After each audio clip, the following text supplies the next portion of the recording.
আসসালামু আলাইকুম সম্মানিত অভিভাবক ও প্রিয় ছাত্রছাত্রী ভাই ও বোনেরা, আশা করি সকলে ভালো আছেন।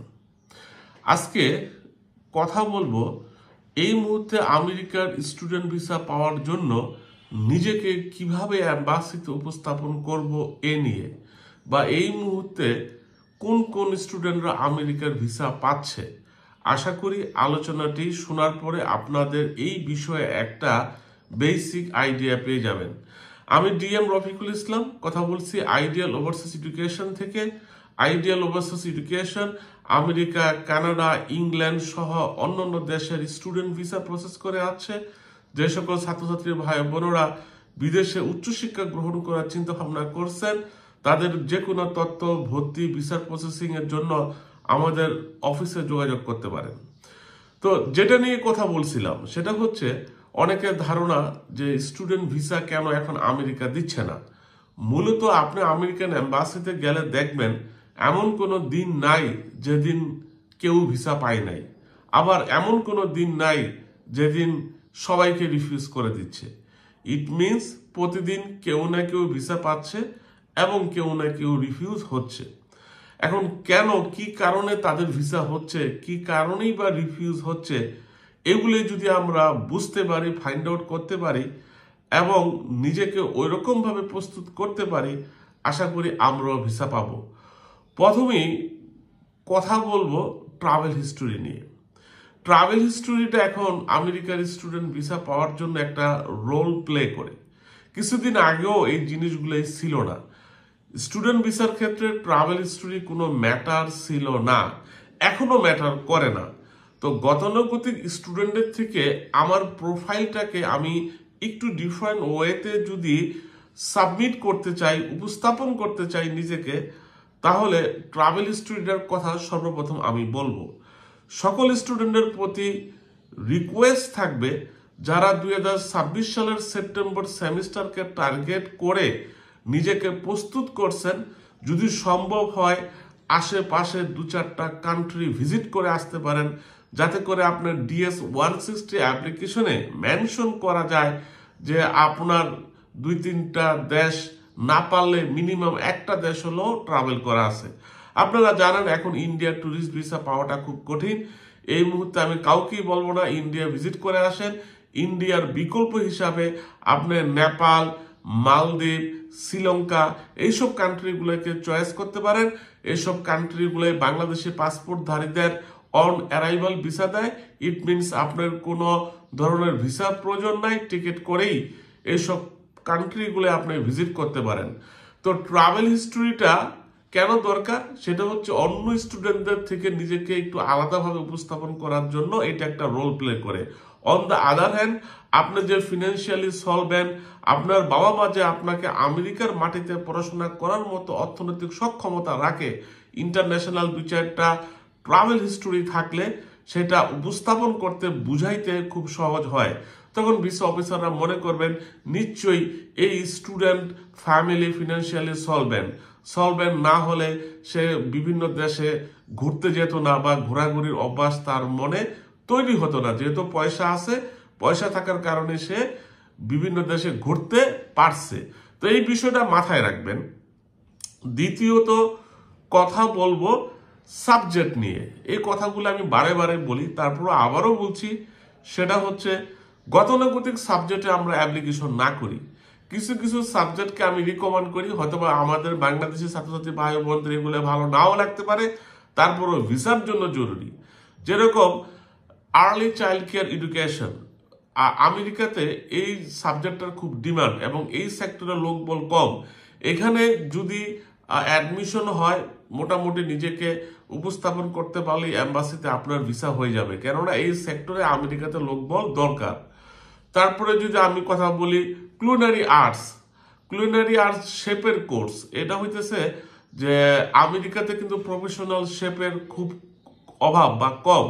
তো বাংলাদেশে অনেকে মনে করে যে আমি বাবুর্চি নিয়ে পড়াশোনা করব, দরকার নাই। মূলত ঘটনাটা এরকম না।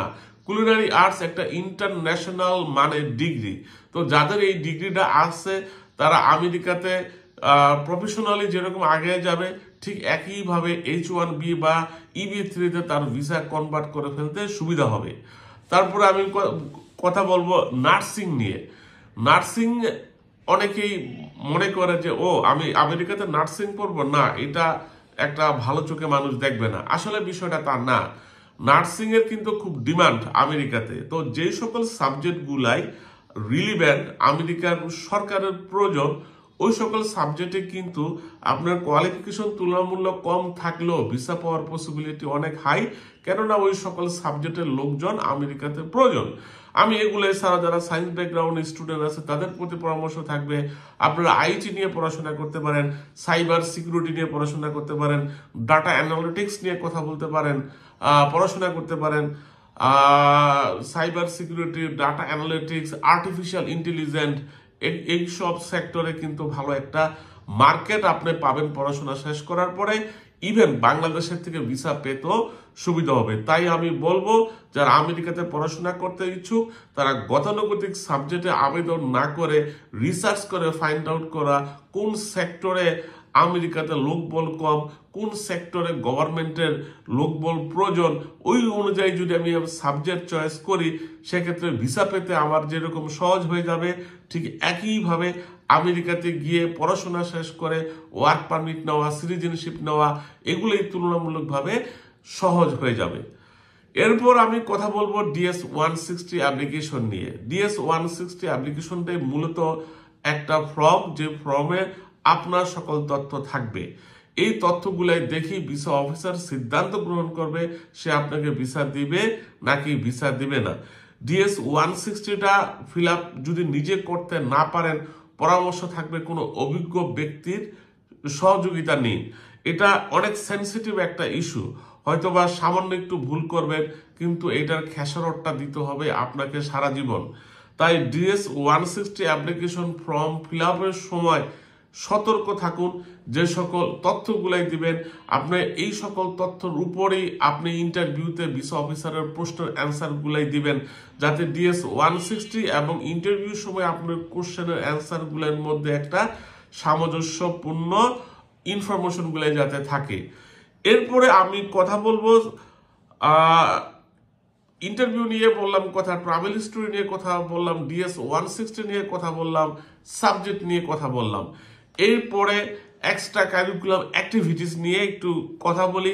যারা ব্যাচেলার কমপ্লিট করে ফেলছেন, সোসাইটিতে এদের কন্ট্রিবিউশন যদি দেখাইতে পারেন, সিম্পলি আপনি কোনো ব্লাড ডোনেশন অর্গানাইজেশনের সাথে ইনভলভ আছেন, কাউকে ব্লাড ডোনেশন করছেন, বা British red cross, UK aid, USA aid, rotary club, Lions club, এই ধরনের সংগঠনগুলাই যেগুলো ইন্টারন্যাশনাল মানের আপনি ভলান্টিয়ারি কাজ করেছেন, আপনি সমাজের জন্য, যে সমাজ থেকে আপনি পড়াশোনা করে বড় হচ্ছেন, এই সমাজে আপনার কন্ট্রিবিউশন আছে, এই ধরনের অর্গানাইজেশনের সাথে নিজেকে ইনভলভ করলে ভিসা অফিসারকে বুঝাইতে সক্ষম হবেন আপনি ব্যক্তি হিসাবে ভালো, আপনি অনেক পরোপকারী। আমেরিকাতে পৌঁছানোর পরে আমেরিকার জনগণের জন্য আপনি হেল্পফুল হবেন, তাদেরকে বিভিন্ন সহযোগিতার হাত বাড়াইয়া দিবেন। এই যে বিষয়গুলাই, এই বিষয়গুলাই গতানুগতিক স্টুডেন্টের থেকে আপনাকে আলাদা করে দেবে। এই আলাদাটাই হবে আপনার ভিসা। ভিসা কিন্তু দিচ্ছে, তো যারা পাচ্ছে তাদের থেকে যে এভারেজ স্টুডেন্টরা একটু ডিফারেন্ট। তো আপনি যদি 2026 সালের সেপ্টেম্বর সেমিস্টারকে টার্গেট করেন, এখনই আপনাকে প্রস্তুতি গ্রহণ করতে হবে। নিজেকে একটু একটু করে তৈরি করুন, যাতে করে সকল স্টুডেন্টের মতো আপনার অ্যাপ্লিকেশনটা না হয়। আপনার অ্যাপ্লিকেশনটা যাতে অন্য স্টুডেন্টের থেকে ইউনিক হয়। যদি ইউনিকভাবে ডিফারেন্ট তথ্য দিয়ে সাজাতে পারেন, ভিসা অফিসারকে যদি ইমপ্রেস করতে পারেন, আমি শিওর আপনার ভিসা ইনশাআল্লাহ হবে। আমেরিকার উচ্চশিক্ষা বা কানাডা বা UK বা অন্যান্য দেশের উচ্চশিক্ষা গ্রহণ করার জন্য যদি আপনাদের কাউন্সিলিং এর প্রয়োজন হয়, আপনারা আমাদের আইডিয়াল ওভারসিজ এডুকেশনের অফিসে যোগাযোগ করতে পারেন। আপনাদের সকলের প্রতি রইল শুভকামনা।